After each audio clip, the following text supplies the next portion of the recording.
जय श्री राधे भक्तों, आज हम आपके लिए यहाँ पर लेकर आए हैं श्री शिव गीता का अध्याय 16।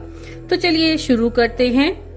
श्री रामचंद्र जी बोले, हे भगवान, आपने मोक्ष मार्ग संपूर्ण वर्णन किया, अब इसका अधिकारी कहिए। इसमें मुझको बड़ा संदेह है, आप विस्तार पूर्वक वर्णन कीजिए।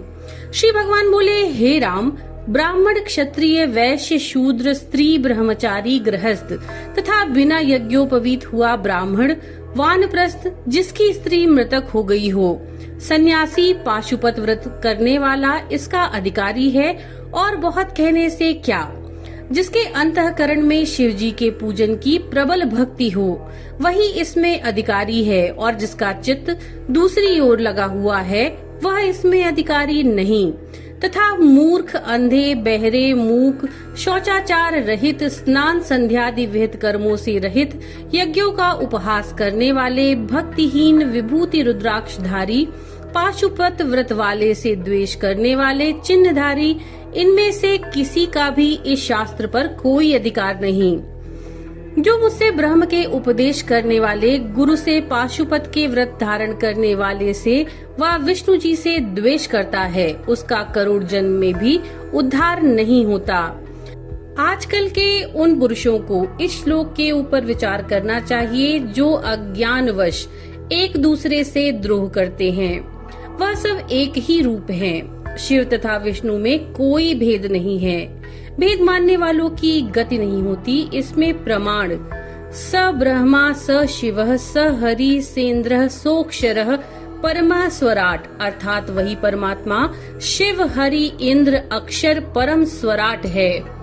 एक रूपम बहुधा यह करोति, वही एक अनेक रूप को धारण करता है। और चाहे अनेक प्रकार के यज्ञादि कर्म में तत्पर हो, वह शिव ज्ञान से रहित हो, तो शिव की भक्ति न होने के कारण वह संसार से मुक्त नहीं होता। जो वेद बाह्य धर्मों में केवल फल की इच्छा करके आसक्त होते हैं, उन्हें केवल दृष्ट मात्र फल की प्राप्ति होती है। वे मोक्ष शास्त्र के अधिकारी नहीं हैं। काशी, द्वारका, श्रीशैल पर्वत, व्याघ्रपुर, इन क्षेत्रों में शरीर त्यागने से इस पुरुष को मेरी कृपा से तारक ब्रह्म की प्राप्ति होती है। जिसके हाथ, पैर और संपूर्ण इंद्रिय तथा मन वश में है, विद्या, तप और कीर्ति विद्यमान है, वही तीर्थ का फल प्राप्त करते हैं। विकारी मन वाले तीर्थ का फल प्राप्त नहीं कर सकते। जिस ब्राह्मण का यज्ञोपवीत नहीं हुआ है, उसे अधिकार है, परंतु वह वेद का उच्चारण नहीं कर सकता। केवल माता पिता के श्राद्ध कर्म में उच्चारण कर सकता है। जब तक ब्राह्मण का उपनयन नहीं होता, तब तक वह शूद्र के ही समान है। नाम संकीर्तन और ध्यान में तो सभी अधिकारी हैं। शिव जी में तदात्म्य ध्यान से, अर्थात शिवोहम, इस प्रकार अंतःकरण की एक वृत्ति करने से ये प्राणी संसार के पार हो जाते हैं। जिस प्रकार ध्यान, तप, वेदाध्ययन और दूसरे कर्म हैं, यह ध्यान करने के सहस्त्र भाग की भी तो समान नहीं हो सकते। जाति, आश्रम, अंग, देश, काल, आसनादि साधन, ये कोई भी ध्यान योग के समान नहीं है। चलते फिरते, बैठते, उठते, बोलते, शयन करते अथवा दूसरे कार्यों में भी युक्त हो और उनके अनेक पातकों से युक्त हो, वह भी ध्यान करने से मुक्त हो जाता है। इस ध्यान योग के करने से नाश नहीं होता। नित्य नैमित्तिक कर्म के समान इसमें प्रत्यवाय नहीं। यह थोड़ा सा अनुष्ठान क्रिया भी प्राणी को महाभय से रक्षा करती है। अति आश्चर्य अथवा भय और शोक प्राप्त हुआ हो, व छींकने अथवा और किसी भी रोग में जो किसी भी बहाने से मेरा उच्चारण करता है, वह परम गति को प्राप्त होता है। महापापी भी यदि देहांत में मेरा स्मरण करे, तो इस पंचाक्षरी विद्या का उच्चारण करे, तो निसंदेह उसकी मुक्ति भी हो जाती है। जो अपने आत्मा से ही आत्मा को देखते, सब संसार को शिवरूप देखते, उनको क्षेत्र, तीर्थ व दूसरे कर्मों के करने से क्या लाभ? उन्हें करने की आवश्यकता नहीं है। विभूति और रुद्राक्ष सदा सबको धारण करना चाहिए। शिव भक्ति करने वाले योगी हों अथवा ना हो, सब रुद्राक्ष धारण करें। जिन्हें शिव भक्ति प्राप्त होने की इच्छा हो, जो अग्निहोत्र की भस्म और रुद्राक्ष को धारण करता है, वह महापापी होगा तो भी निसंदेह मुक्त हो जाएगा। और शिव उपासना के कर्म करें अथवा ना करें, जो केवल शिव का नाम भी जपता है, वह सदा मुक्त स्वरूप है। अंतकाल में जो रुद्राक्ष और विभूति को धारण करता है, उसे चाहे महापाप भी लगे हो, नरों में नीच भी हो, किसी प्रकार से भी यम के दूत उसको स्पर्श करने के लिए समर्थ नहीं होते। जो कोई वेल वृक्ष की जड़ की मिट्टी शरीर में लगाता है, उसके निकट यमदूत किसी भी प्रकार से नहीं आ सकते। श्री रामचंद्र जी बोले, हे भगवान, किन मूर्तियों में पूजन करने से आप प्रसन्न होते हैं, ये जानने की मेरी बड़ी इच्छा है, सो आप कृपा करके कहिए।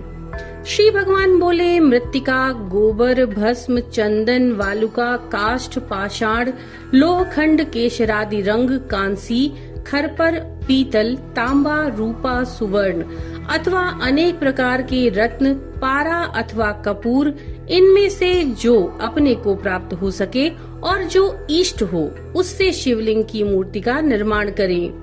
इस प्रकार प्रीति से मेरी उपासना करें तो कोटि गुना फल प्राप्त होता है। गृहस्थी पुरुषों को उचित है कि मृत्तिका, काष्ठ, लोह, कांसी अथवा पाषाण की प्रतिमा करें। उसमें पूजन करने से गृहस्थियों को सदा आनंद की प्राप्ति होती है। मृत्तिका की प्रतिमा पूजन करने से आयु, काष्ठ की प्रतिमा पूजन करने से संपत्ति, कांस्य की पूजा करने से कुल वृद्धि, लोह प्रतिमा पूजन करने से धर्म वृद्धि, पाषाण की प्रतिमा पूजन करने से पुत्र की प्राप्ति होती है। बिल्व वृक्ष के नीचे अथवा उसमें फल में जो मेरी आराधना करते हैं, इस लोक में महालक्ष्मी को प्राप्त होकर अंत में शिवलोक को प्राप्त होते हैं। और बिल्व वृक्ष के नीचे बैठकर जो विधि पूर्वक मंत्रों को जपते हैं, तो एक ही दिन में उस जप करने वाले को पुरुष शरण का फल प्राप्त होता है। और जो मनुष्य बेल के वन में कुटी बनाकर नित्य प्रति निवास करे, उसके जप मात्र से ही सब मंत्र सिद्ध हो जाते हैं। पर्वत के ऊपर, नदी के नीचे, विल्व के नीचे, शिवालय में, अग्निहोत्र की शाला में, विष्णु जी के मंदिर में जो मंत्र का जप करता है, दानव, यक्ष, राक्षस इसके जप में विघ्न नहीं कर सकते। उसे कोई स्पर्श नहीं कर सकता। वह शिव के सायुज्य लोक को प्राप्त होता है। पृथ्वी, जल, अग्नि, वायु, आकाश, पर्वत किंबा अपनी आत्मा ही में जो मनुष्य मेरा पूजन करते हैं, एक लव मात्र की पूजा करने से उसे संपूर्ण फल प्राप्त होता है। हे राम, अपने आत्मा में जो पूजन करता है, उसकी बराबरी दूसरी पूजा नहीं। आत्मा में पूजन करने वाला चांडाल भी मेरे लोक को प्राप्त होता है। संपूर्ण शुभ कर्म आत्मा ही को अर्पण करना, उसी का विचार करना, पापाचरण न करना, यही आत्मा की पूजा है। ऊर्णा वस्त्र के आसन पर पूजा करने से मनुष्य को सब कामना की प्राप्ति होती है। मृग चर्म के आसन पर पूजा करने से मुक्ति, व्याघ्र चर्म पर पूजा करने से लक्ष्मी जी की प्राप्ति होती है। कुशासन पर बैठकर पूजा करने से ज्ञान, पत्र के आसन पर आरोग्यता, पाषाण के आसन पर दुख और काष्ठ के आसन पर बैठकर पूजा करने से अनेक प्रकार के रोग होते हैं। वस्त्र पे बैठ के लक्ष्मी प्राप्ति, पृथ्वी पर बैठकर जपने से मंत्र सिद्धि नहीं होती। उत्तर व पूर्व को मुख कर जप और पूजा का प्रारंभ करना उचित है। हे रामचंद्र, सावधान होकर सुनो। अब मैं माला की विधि कहता हूँ। स्फटिक की माला से साम्राज्य प्राप्त होता है। पुत्र, जीव, जिया पोते की माला से अत्यंत धन की प्राप्ति होती है। कुश की ग्रंथ की माला से आत्मज्ञान, रुद्राक्ष की माला से संपूर्ण कार्यों की सिद्धि होती है। प्रवाल अर्थात मूंगा की माला से सब लोग को वश करने में सामर्थ्य होता है।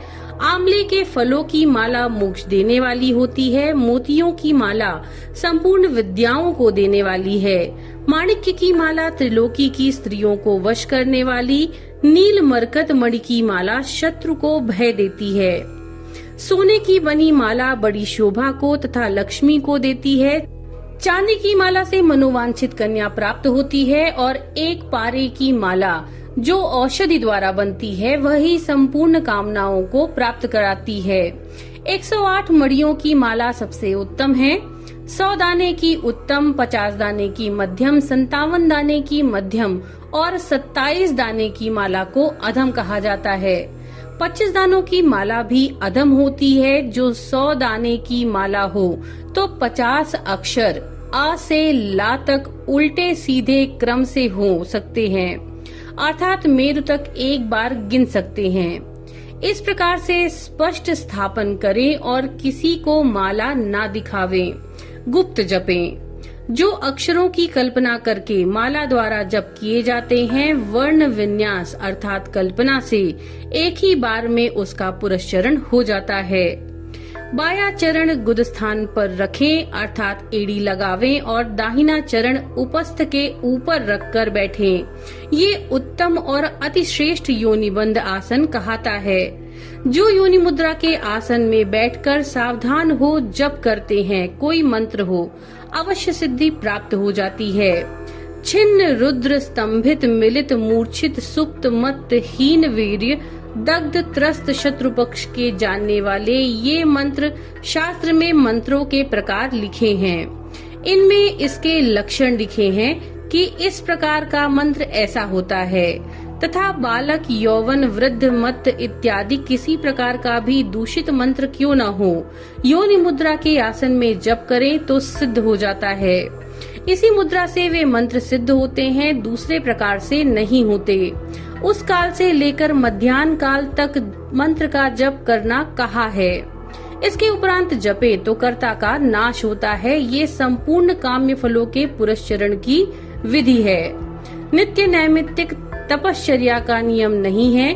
चाहे जब तक जितनी इच्छा हो जप करते रहें, उसमें कोई दोष नहीं होता। जो मेरी मूर्ति का ध्यान करता हुआ निष्काम बुद्धि से रुद्र जप अथवा खड़क्षर मंत्र ओमकार सहित जितेंद्रिय होकर जपता है, हे राम अथवा अथर्वशीष व कैवल्य उपनिषद के जो मंत्र जपता है, वह उसी देह से स्वयं शिव हो जाता है, अर्थात सायुज्य मुक्ति को प्राप्त करता है। जो नित्य प्रति शिव गीता को पढ़ता और नित्य जप करता व श्रवण करता है, वह निसंदेह संसार से मुक्त हो जाता है। सूची बोले, हे शौनकादि ऋषियों, भगवान शिव जी रामचंद्र जी से इस प्रकार का उपदेश कर वहाँ ही अंतर ध्यान हो गए और आत्मज्ञान के प्राप्त होने से रामचंद्र जी ने भी अपने को कृतार्थ माना और एकाग्र चित्त से ध्यान करते हैं। उनके हाथ में मुक्ति स्थित रहती है। इसी कारण हे मुनियों, नित्य प्रति सावधान होकर शिव गीता को सुनो, अनायास मुक्ति हो जाएगी, इसमें कोई संदेह नहीं। इसमें शरीर को क्लेश नहीं, मानसिक क्लेश नहीं, धन का व्यय नहीं, न ही किसी प्रकार की पीड़ा, केवल श्रवण से ही मुक्ति हो जाती है। हे ऋषियों, इस कारण तुम नित्य प्रति शिव गीता का श्रवण करो। ऋषि बोले, हे सूत जी, आज से आप ही हमारे आचार्य पिता और गुरु हैं, जो कि आपने हमको अविद्या के पार तार दिया है। जन्म देने वाले से ब्रह्म ज्ञान देने वाले को गौरव अधिक है। इस कारण हे सूत जी, सत्य ही आप से अधिक कोई दूसरा गुरु हमारा नहीं है। व्यास जी बोले, ऐसा कहकर संपूर्ण ऋषि सायं संध्या करने के निमित्त गए और सूत पुत्र की बड़ाई करते गोमती नदी के समीप ध्यान करने लगे, शिव परायण हुए। तो भक्तों, ये था श्री शिव गीता का अध्याय 16। नमो नारायण।